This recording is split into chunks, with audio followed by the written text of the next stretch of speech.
In 2018, a park ranger in the George Washington National Forest recorded something on his body camera that the National Park Service has never publicly acknowledged. 14 seconds of audio, a woman's voice calling for help, using the name of a hiker who had been dead for 3 days. That recording is real, and by the end of this video, you will hear what experts believe made that sound. But first, you need to understand what lives in the oldest mountains on Earth, and why it has been hunting us far longer than we've known. The Appalachian Mountains are 480 million years old, older than bones, older than trees, older than most life on this planet. The Cherokee called these ridges the backbone of the world, and they feared what moved along that spine after dark. Their oral traditions speak of the Spearfinger, a stone-skinned entity that could perfectly mimic the voice of a loved one. It would call children by name from just beyond the tree line, and the children would follow. They always followed. But this isn't just folklore. In 1969, a man named Dennis Martin, 6 years old, vanished from the Great Smoky Mountains during a family camping trip near Spence Field. Hundreds of searchers, helicopters, tracking dogs that circled the same spot and refused to go further. A Green Beret team, deployed by the National Guard, reported hearing a scream in the forest that, quote, did not sound human and did not sound animal. Dennis was never found. Not a shoe, not a thread. But here is the detail that keeps researchers awake at night.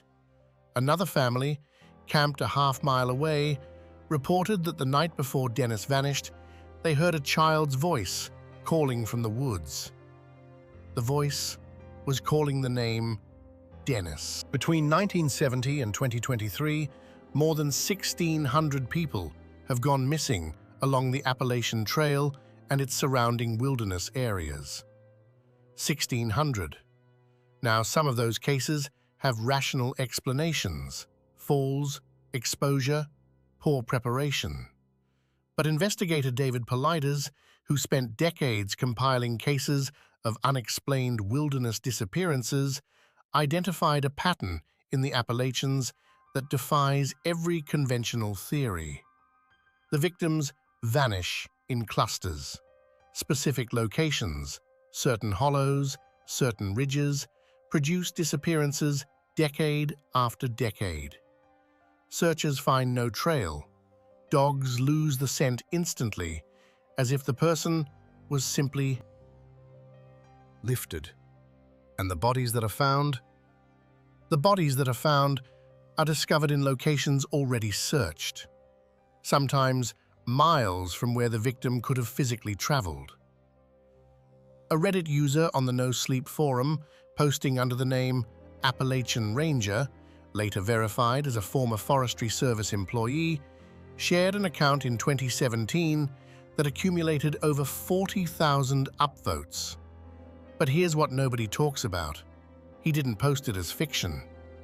In his account, he described a night shift at a fire lookout tower near the New River Gorge in West Virginia. Around 2:14 in the morning, his radio picked up a transmission. A woman repeating, quote, "I'm at the bottom, please come down." The voice was using the correct radio frequency. It knew his call sign. But there was no woman assigned to that sector. There was no woman within 20 miles. He grabbed his binoculars and pointed them at the base of his tower. Something was standing there. Not a woman, something tall, something wrong. And it was looking up at him. In September of 2018, Ranger Keith Barrows was conducting a solo night patrol of a closed section of trail near Shenandoah National Park's Big Meadows area. The trail had been closed after 2 hikers went missing within 6 weeks of each other: a 23-year-old thru hiker named Elise Moreno and a 41-year-old local named Craig Dupree. Neither had been found. Barrows was equipped with a body camera, standard issue. What he captured that night was submitted to the Forestry Service's internal incident database, a system most people don't even know exists. At approximately 11:47 p.m., Barrows' camera recorded him stopping on the trail. He stands completely still. For 9 seconds, nothing happens. Then you hear it, a voice, female, calling from approximately 200 yards into the tree line. It is saying, "Help me. I fell, Keith." His name. It knew his name. Now, Barrows had not announced himself on that trail. He had not radioed his position. His body camera shows him drawing his firearm. His hand is shaking. He takes 3 steps toward the sound, stops, and whispers something that has since become the most quoted line in Appalachian paranormal research. He says, "That is not a person. That has never been a person." He turned around. He walked back to his vehicle. He drove 4 hours to his home in Harrisonburg, Virginia. And he never returned to the Park Service.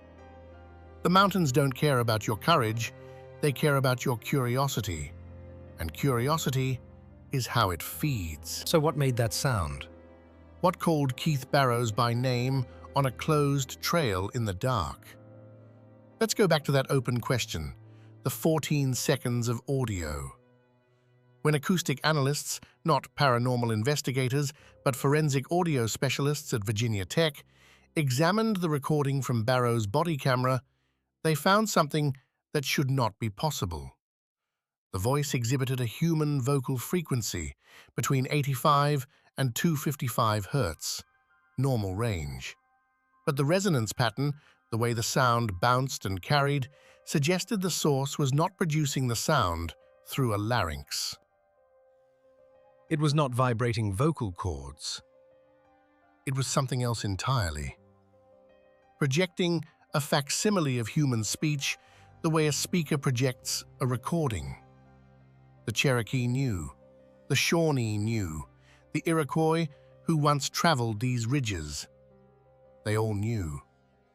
They had different names for it, but the descriptions are identical across tribes that never contacted each other.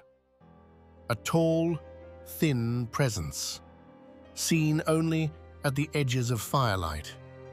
It does not chase, it calls, and it uses the voices of people you trust. But here's the part that will keep you up tonight. Elise Moreno, the thru hiker who vanished 6 weeks before Barrows' encounter. The voice on his body camera, the analysts compared it to a voicemail Moreno had left her mother 2 days before she disappeared. The pitch was identical. The cadence was identical. It was her voice. Something in those mountains heard Elise Moreno speak and learned her. You are not the apex predator. You have never been the apex predator. Something older than your species has been patient enough to let you believe you were. After Barrows' encounter, The section of trail near Big Meadows remained closed for 19 months. The official reason? Trail erosion and bear activity. There were no bears. Soil surveys showed no erosion. When the trail finally reopened in 2020, new regulations prohibited solo hiking after dark in that corridor, a rule that exists nowhere else on the Appalachian Trail. Craig Dupree's family filed a Freedom of Information request for any ranger incident reports from the area. They received 47 pages. 31 of those pages were fully redacted. Fully. Elise Moreno's case remains officially open. Her mother, Linda, told a local Charlottesville reporter in 2021, and I will never forget this quote. She said, "They know something took my daughter. They won't say what, but they closed that trail like they were locking a door.